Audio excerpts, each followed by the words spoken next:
வணக்கம். ஜியோ கம்பெனியோட ஓனர் முகேஷ் அம்பானி தன்னோட கம்பெனியை கடன் இல்லாத கம்பெனியாக மாத்திரன்னு சொல்லியிருந்தாரு. அதே மாதிரி இன்றைக்கி செஞ்சு முடிச்சிட்டாரு. கடன் கிடையாது. இப்போ கூகுள் நிறைய இன்வெஸ்ட் பண்ணியிருக்காங்க 7% அளவுக்கு. அது மட்டும் இல்லைங்க, அவரோட தலையில் இருக்க முடிகளும் கொட்டிட்டு வருது, லைட்டாக சொட்டையெல்லாம் வந்துட்டு இருக்குது. அதை சரி பண்ணுறதுக்கும் முயற்சி பண்ணிகிட்டு இருக்காரு. அது மட்டும் இல்லை, அவரோட உடம்பும் லைட்டாக குண்டாயிடுச்சு. அந்த ஸ்லிம் ஆக்கிறதுக்காக நிறைய ஃபிட்னஸ் ட்ரெயினர்ஸ் வேணும்னு கேட்டிருக்காரு. இதை பார்க்குற யாராவது ஃபிட்னஸ் ட்ரெயினர் இருந்தீங்கன்னா அவரை காண்டாக்ட் பண்ணுங்கள். அவரோட காண்டாக்ட் டீட்டெயில்ஸ்லாம் கீழே டிஸ்கிரிப்ஷனில் இருக்காது. என்கிட்ட கேட்டாலும் தெரியாது.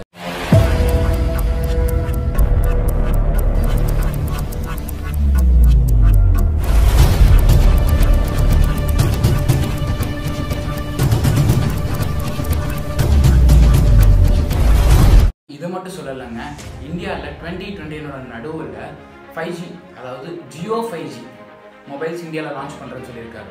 அது 10,000 ரூபாய்க்கு உள்ளே தான் வரும்னு சொல்லியிருக்காரு. ஏன்னா ரீசனபிள் ரேட்ஸ்ன்னு கொடுத்துருக்காரு. இப்போது 4,000 ரூபாய்க்கு கீழே 4G மொபைல்ஸ் ரிலீஸ் பண்ண மாதிரி 10,000 ரூபாய்க்கு உள்ள 5G மொபைல்ஸை லான்ச் பண்ணுறதா இருக்காங்க இந்தியாவில். இப்படிப்பட்ட நேரத்தில் இதுக்கான ஆக்ஷன்லாம் எப்போ எடுத்திருக்காங்கன்னா, இந்த ரீசெண்டாக 2020 தான் எடுத்திருக்காங்க. பட் கவர்மெண்ட் இதுக்கான ஆக்ஷன் எப்போ எடுத்துச்சுன்னா 3 வருஷத்துக்கு முன்னாடி. ஆமாம், 4G இந்தியாவில் இன்ட்ரடியூஸ் ஆகும்போதே கவர்மெண்ட் 2017 இந்த மாதிரி ஆக்ஷன் எடுக்கிறதா சொல்லியிருக்காங்க. அதாவது 5G இந்தியாவில் இன்ட்ரடியூஸ் பண்ணுறதுக்கு பிளான் போட்டாங்க.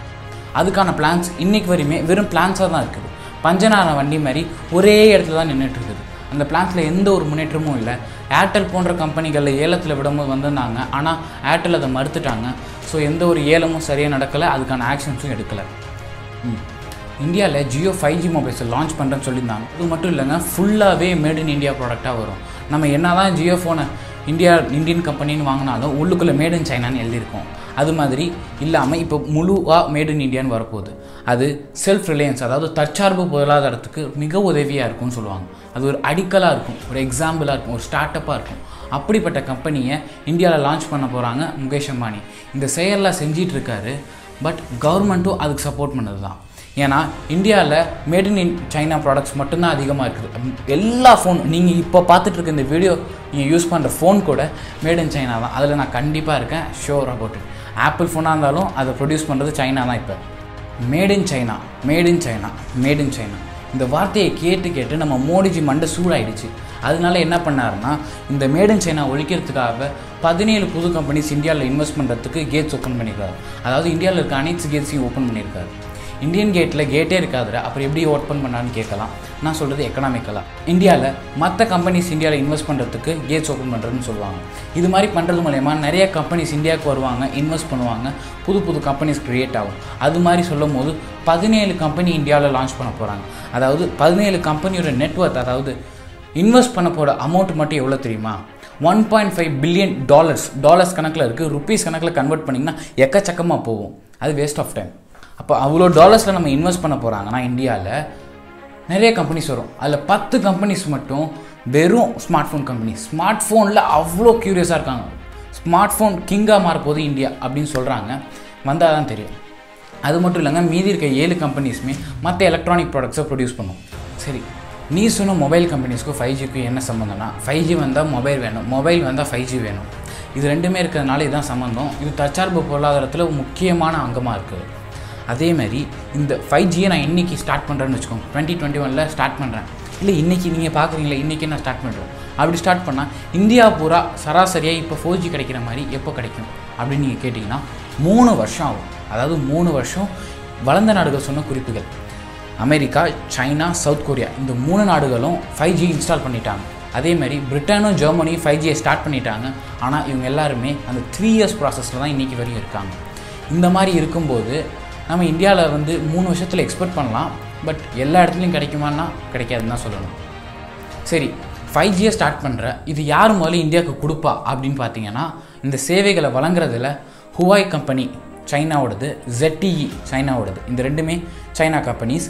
அதுக்கப்புறம் சாம்சங் சவுத் கொரியாவோடது, எரிஸ்கான் ஸ்வீடனோட நடது. அதுக்கப்புறம் நமக்கு பிடிச்ச கம்பெனி, நம்மளோட இந்தியாவோட ஃபேவரட் கம்பெனி நோக்கியா ஃபின்லாண்டோட கம்பெனி. ஆனால் இந்தியாவில் இந்த 5G சேவைகளை கொடுப்பாங்க.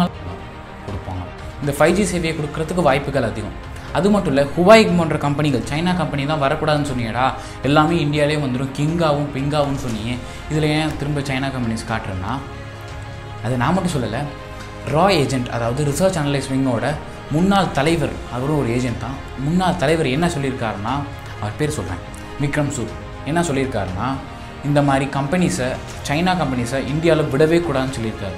ஏன்னா அமெரிக்காவும் பிரிட்டனுமே அவங்களோட பாதுகாப்பை, அதாவது ரகசிய பாதுகாப்புன்னு சொல்லுவாங்கள்ல, அவங்களோட தகவல்களை திருடுறதா ஹுவாய் கம்பெனி மேலே குற்றச்சாட்டு வச்சுருக்காங்க. அதே மாதிரி இருக்கும்போது இந்தியாவுக்கு வந்துச்சுன்னா அது பெரிய கேள்விக்குறியை கொண்டு வந்துடும் பாதுகாப்பு மேலே. ஏன்னா டிஃபென்ஸ், கம்யூனிகேஷன், எஜுகேஷன், இந்தியாவோட பல கவர்மெண்ட் ஸ்கீம்ஸ் எல்லாமே இன்டர்நெட் மூலியமாக தான் எதிர்காலத்தில் வரும். அந்த டைமில் இந்த மாதிரி ஹுவாய் கம்பெனிஸ் அதெல்லாம் ஆட்டையை போட்டுட்டு இருந்துச்சுன்னா இந்தியாவோட பாதுகாப்பு கேள்விக்குறி நிலைமையில தான் இருக்கும். அதை தான் ராய் ஏஜென்ட்னு சொன்னார். ஆமாம், ராய் ஏஜென்ட் சொல்கிறீங்க, அது ராய் ஏஜென்ட் தான் யார், என்ன பண்ணுவாங்க? உங்களுக்கு புரிகிற மாதிரி சொல்லணும்னா உளவுத்துறைன்னு சொல்லலாம். வா, இவ்வளோ அற்புதமான திட்டங்களை நம்ம சென்ட்ரல் கவர்மெண்ட், அதாவது நம்ம இந்தியன் கவர்மெண்ட் செஞ்சுருக்கு. அதாவது 17 கம்பெனிஸ் வருது, $1.5 பில்லியன் இந்தியாவில் இன்வெஸ்ட் பண்ண போகிறாங்க. பெரிய அமௌண்ட்டு தான். அது மட்டும் இல்லைங்க, ஒரு எக்ஸ்ட்ரா இன்ஃபர்மேஷன் சொல்கிறேன். இப்போ கிங்காவும் நான் சொன்னேனே, அது ஏற்கனவே நிறைய போட்டியாளர் இருக்காங்க. சைனாவோட எத்தனையோ கம்பெனிஸ் இருக்குது, சவுத் கொரியா கம்பெனிஸ் இருக்குது. அவங்கள போட்டி இந்தியாவால் ஜெயிக்க முடியுமா? நிச்சயமாக முடியும்னு நான் சொல்லுவேன். ஏன்னா ஆஸ்திரேலியாவோட அம்பாசிடர் இப்போ ரீசெண்டாக ஒரு வாரத்துக்கு முன்னாடி தான் இந்தியாவுக்கு வந்திருந்தேன். இந்த அம்பாசிடர் இந்தியாவில் வேக்சின் ப்ரொடியூஸ் பண்ணுற எல்லா கம்பெனிஸையும் போய் பார்த்தாரு. மேனுஃபேக்சரிங் சிஸ்டத்தெல்லாம் எல்லாத்தையும் பார்க்கும்போது ஒரு அறிக்கையை சொல்கிறாரு. அதாவது அமெரிக்காவும் சரி, ரஷ்யாவும் சரி, ஆஸ்திரேலியா, எத்தனையோ நாடுகள் வேக்சின் ப்ரொடியூஸ் பண்ணுறாங்க இந்த கொரோனாவுக்கு எதிராக.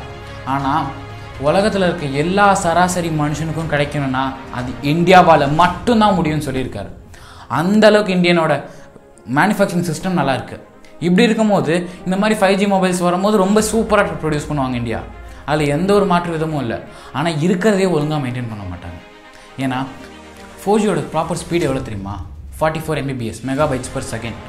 ஆனால் இந்தியாவில் இருக்க ஸ்பீடு எவ்வளோ தெரியுமா? வெறும் 9.31 Mbps. 44 Mbps சிங்கப்பூரில் இருக்குது, இந்தியாவில் வெறும் 9.31 Mbps. 9.31 எவ்வளோ டிஃப்ரென்ஸ் இருக்குது பார்த்துக்கோங்கோ. இந்த மாதிரி நிலமையில் நம்ம 5Gயை லான்ச் பண்ணணும்னு சொல்லிகிட்டு இருக்கோம். 5Gயை பற்றி இப்போ நான் பேசிகிட்டு இருக்கோம்.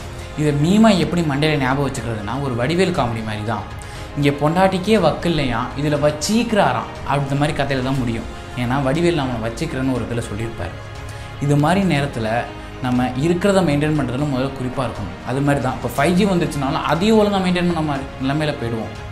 அது மட்டும் இல்லை, விவசாயத்தையும் நம்ம மெயின்டைன் பண்ணுறதில்ல தெரியுமா? நம்ம பெருமைப்பட்டமே இந்தியான்னு இருக்கிறதுல. ஏன்னா உலகத்துக்கே வேக்சின் ப்ரொடியூஸ் பண்ணுது.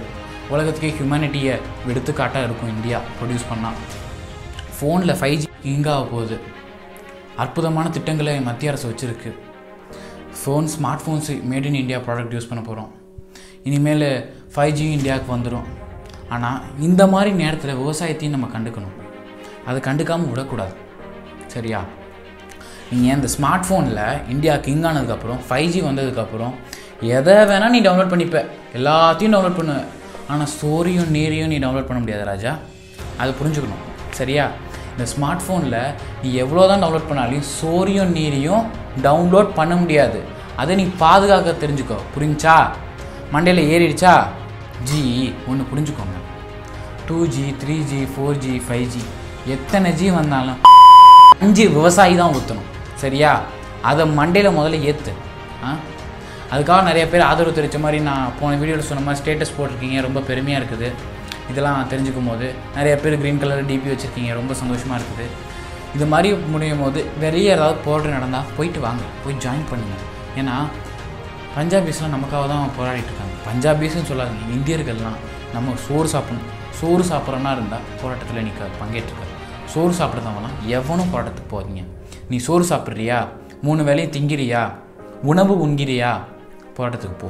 விவசாயத்தை காக்க வக்கு இல்லை, நீ 5G விட்றியா?